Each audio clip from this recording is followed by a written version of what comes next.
एक और बड़ी खबर इस वक्त जरा पहले प्ले करते हैं, उसके बाद राजा जी आपके पास आऊंगा, क्योंकि एक और अहम बड़ी खबर जिसकी तस्दीक खुद व्हाइट हाउस की तरफ से कर दी गई है। बेंजामिन नेतन्याहू और डोनाल्ड ट्रंप का एक बार फिर टेलीफोनिक राब्ता हो चुका है और ये मशरिकी वस्ता के अंदर एक नई पॉलिटिक्स का आगाज हो रहा है।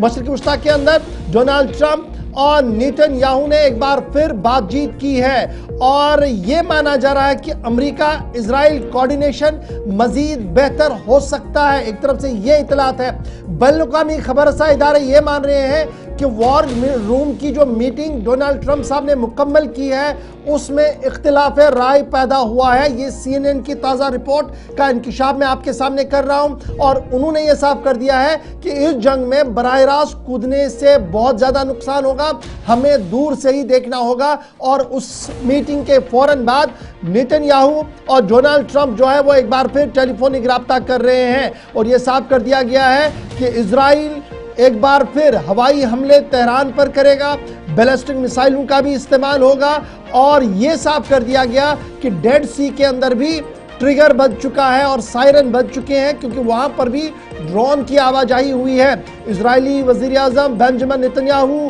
की टेलीफोनिक कन्वर्सेशन अमरीकी सदर डोनाल्ड ट्रंप के साथ हुई है। इजराइल ने भी इस बात की तस्दीक की है, अमेरिका ने भी इस बात की तस्दीक की है और इन तमाम हालात के बीच सूरत हाल ये है कि जब ये बातचीत हो रही थी तो टेंशन दोनों मुल्कों के अंदर बहुत ज्यादा था। एक तो ये बात है।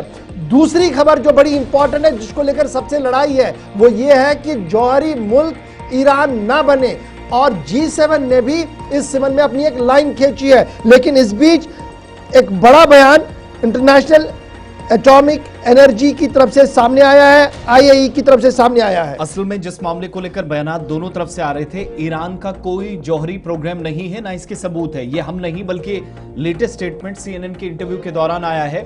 ग्रोसी की जरा बाइट भी प्ले करके आपको दिखाएंगे और उसके बाद आपको अगली बात सुनाएंगे, क्योंकि इजराइल और अमेरिका ने यह बात मानने से इनकार की है कि हमें जो करना है हम करके रहेंगे।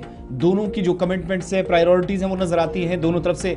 वो जो अभी तक उनने एग्रेशन दिखाया है ईरान के ऊपर, जिस पे जवाबी कार्रवाइयां भी जबरदस्त हुई हैं, लेकिन जो न्यूक्लियर प्रोग्राम है, इस वक्त जो लेटेस्ट स्टेटमेंट है इंटरनेशनल एटॉमिक एनर्जी एजेंसी के डायरेक्टर जनरल का राफेल ग्रोसी, जिनके मुताबिक हमें कोई सबूत ही नहीं मिला। यहां तक कि उनके जो ऑब्जर्वर्स हैं वो भी ईरान में गए, उन्होंने पूरे प्रोग्राम को, पूरे प्लांट को देखा, अथॉरिटीज से बातचीत की, जिसमें खुद ईरान के रिप्रेजेंटेटिव्स हैं। वहां पर सिर्फ इस बात को डिस्कस किया जा रहा है, लेकिन इसके बावजूद भी अमेरिका और इजराइल दोनों काफी बजिद है। बयान सुनिएगा और उसके बाद वापस मेहमानों के पास चलेंगे। I mean, there is this competition about who is wrong or right about the time that would be needed. Certainly, it was not for tomorrow. Maybe not a matter of years. I would there be perhaps more serious about this, and I don't think it was a matter of years. But this is speculation. Why? I go again to the beginning of my comment. These things we don't know, because if there was some activity which was clandestine or hidden or away from our inspectors, we couldn't know. What we informed and what we reported was that we did not have, as in coincidence with some of the sources you mentioned there, that we did not have any proof of a systematic effort to move into a nuclear. ये statement बहुत जरूरी उस वक्त जब बार बार ये कहा जा रहा है कि इस प्रोग्राम को कामयाब नहीं होने दिया जाएगा। 12 घंटे पीछे चले जाए तो अमेरिका के राष्ट्रपति या सदर ट्रंप का एक स्टेटमेंट भी आया। राजी, इस तरह शुरुआत आपसे करेंगे। ये क्या दरअसल वो जो हम बार बार कह रहे हैं कि असल जो कोशिश है वो कि ईरान के अंदर इक्तदार में, सत्ता में बाकी लोगों को लाना है, मौजूदा रिजीम को चेंज करने का अल्टीमेटली गोल समझ में वही आता है जब आप इन सारे स्टेटमेंट्स को सुनते हैं। और ये हम नहीं बल्कि उस एजेंसी के सरबराह या डायरेक्टर जनरल बता रहे हैं जो खुद ईरान के दौरे पर थे। क्या इसका मतलब निकाला जाए? जी, मैं आसिफ आपके सवाल पर आता हूं, लेकिन उससे पहले एक और अहम सवाल जिस पे हम बड़ी खबर से पहले चर्चा कर रहे थे। क्या सऊदी अरब, UAE, टर्की, कतर, ओमान ये नहीं चाहते हैं कि जो ईरान की जो पावर है उसे मिडिल ईस्ट में कम किया जाए? दोनों, चारों पांचों देश जो हैं जो उनके साथ लगते हैं, सब बयान तो दे रहे हैं लेकिन कोई उनके साथ खड़ा नहीं है। हमें यह आज भी मानना पड़ेगा कि बिना रोक टोक जो है इजराइल के फाइटर जेट जो हैं वो आज ईरान तक पहुंच रहे हैं। हेजोमनी जो है ईरान की, उसको ये देश खत्म करना चाहते हैं। दूसरी चीज भी ना, यहाँ पर मेरा थोड़ा सा डेफर है। यहाँ पर मैं राजेश आपको थोड़ा रेफर करूंगा। अगर उनके जेट है ना, यहाँ से भी तो मिसाइल जा रहे हैं, उनको भी तो कोई नहीं रोक रहा है ना। बिल्कुल, दोनों के लिए। तो मैं ये नहीं कह रहा हूं कि वो ईरान के साथ है, लेकिन मैं ये भी नहीं कह रहा हूं कि वो इजराइल के साथ है। यही बड़ा सवाल है।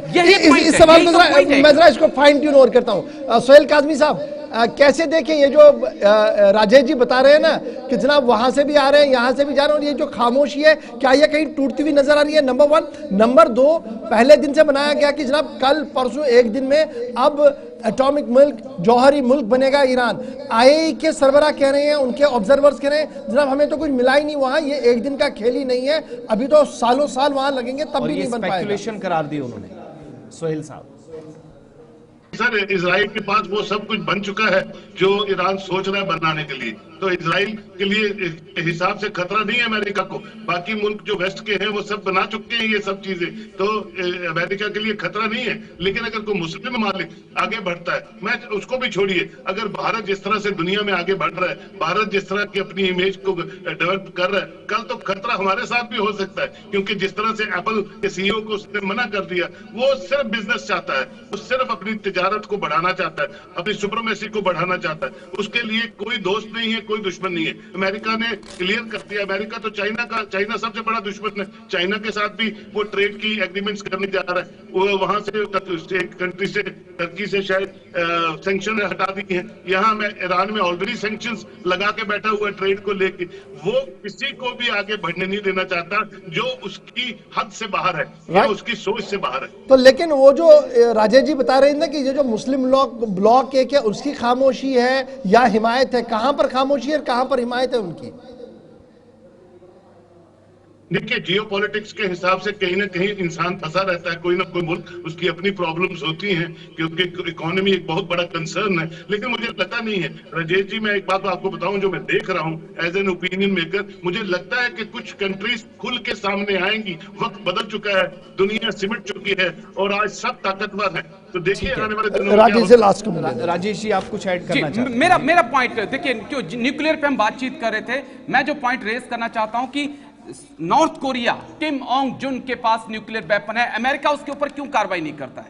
पाकिस्तान, ईरान के साथ लगता हुआ पाकिस्तान, जिसके पास 160 से 170 न्यूक्लियर वेपन्स है, पाकिस्तान तो, अमेरिका उसके साथ तो दलभैया करता है, उसके न्यूक्लियर वेपन से क्यों ऐतराज नहीं है? सिर्फ ईरान के ही न्यूक्लियर वेपन से क्यों ऐतराज है? यानी कि बात न्यूक्लियर वेपन की नहीं है इशफाक, बात सिर्फ खामनेई की है। बात यह है कि ईरान जो है अमेरिका के इशारे पर नहीं नाचता है, और यही परेशानी जो है डोनाल्ड ट्रंप और अमेरिका की 4 दशक से रही है कि सत्ता रजीम को बदला जाए और यहां पे उन मोहरों को बैठाया जाए, जब वो कहें यस तो तेहरान भी कहे सीरिया के अंदर उसने जब किया। एक बड़ी चीज आपने नॉर्थ कोरिया का जिक्र किया ना,